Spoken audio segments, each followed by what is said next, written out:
Well, let's talk now to Paul Charles, the Chief Executive of the travel consultancy, the PC agency. Paul, welcome back. How does this look to you? I mean, it's presumably rather concerning if you're running a tourism business in the States. These do seem to be self-inflicted wounds coming out of the USA due to policy changes with the new administration. And as a result, tourists are reacting. They're voting with their feet. And, of course, it isn't just the hotels or attractions that they might be visiting or staying in the US that are affected. When travellers don't go into a country, then obviously it affects the way they were going in as well. It affects airlines that are flying into that country. It affects the taxi service, perhaps, that they might have used to go to the origination airport. So it's not just America that will suffer from a decline in tourists. It's services in countries as well where those tourists are coming from. And aren't customers really sitting in Europe or China thinking, well, I'm not sure about all this tariff stuff, we're going to stay away from the United States? Do people really make those kind of decisions? Some people make those decisions, undoubtedly. They're put off by the uncertainty, perhaps.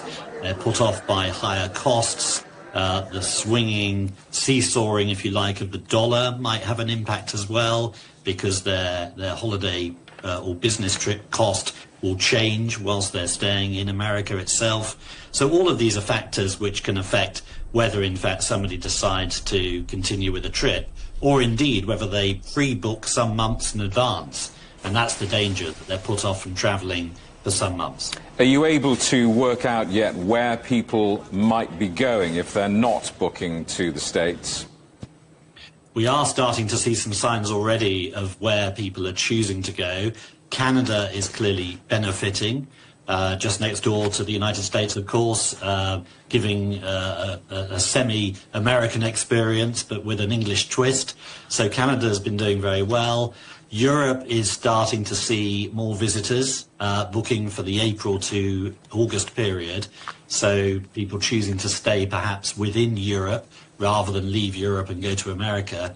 And indeed, we're seeing some fluctuations in a positive way in terms of visitors to the UK who might have gone to America but instead are choosing to come to perhaps something seen more stable like the United Kingdom. White House policy seems to fluctuate on an almost weekly basis. I guess that tourists tend to be slightly more medium-term and long-term. We're making plans for our holidays way into next year.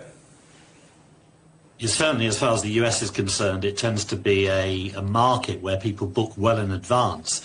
But don't forget, it's an enormous market with hundreds of millions of citizens in it.